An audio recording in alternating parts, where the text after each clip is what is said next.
Bronze is an alloy of copper and tin used widely from 3300 to 1200 BCE, requiring metallurgy and first used about 4650 BCE in Serbia. Meteorites were the original source of iron. Widespread smelting requires a temperature of 1500 degrees centigrade, which started about 1200 BCE. The smelted iron was hammered to create wrought iron. The Bronze Age collapse was all about food related to drought, famine, disease, and more. Archaeologist Eric Klein noted the importance of resilience, which included trade and manufacturing or exchanging goods for iron. Coastal Philistine city-states arriving on Canaan thrived in the 12th century BCE. That included Gaza, Ascalon, Ashdod, Ekron, and Gath. They were likely part of the sea people that invaded Egypt. Early iron production happened in Anatolia and the Caucasus, then spread to the Near East, Europe, then Africa and Asia. It was produced in small clay furnaces using charcoal. Iron ores included laterite and others conveniently available across Eurasia. The ore was crushed, then metallurgy converted the alloy into usable wrought iron using the charcoal-based furnaces. The process continued to improve to the present day.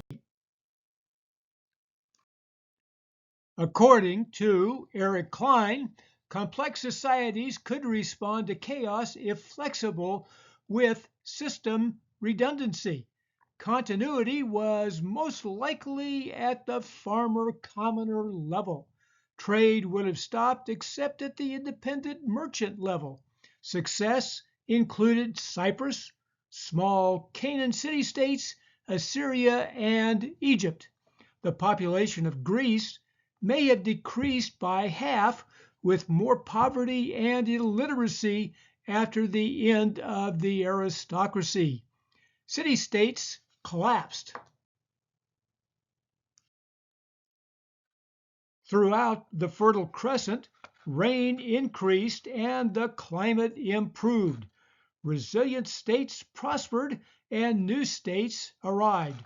The nomadic highland Israelites were successful in Canaan about the time of Saul. Success may have been based on conquest, peaceful infiltration, or peasant revolt. The initial settlements were established by the end of the 12th century. Other groups followed, including the Philistines and Phoenicians. King Saul fought the Philistines, then son Ishbal claimed the northern kingdom, and David became king of Judah. The Bible had King David as a brilliant warrior, taking over the northern kingdom and much of Canaan. There is just no corroborating evidence. The Tel Dan inscription on a wall commemorating the capture of Dan by Aramean king Hazael, killing Joram, son of Ahab, king of Israel, and Ahaziah, king of the house of David. This is evidence of the existence of David and later kings. Homer was said to be a blind poet-bard singing about the Trojan War and the Odyssey. Was it based on history or just legend from start to finish? Herodotus pointed out it was the start of Greek mythology. The time of Homer showed the collapse of Greece with a breakdown of the centralized economy, but stabilization and recovery started. It would result in classical Greece and the philosophy of Socrates, Plato, and Aristotle in Athens.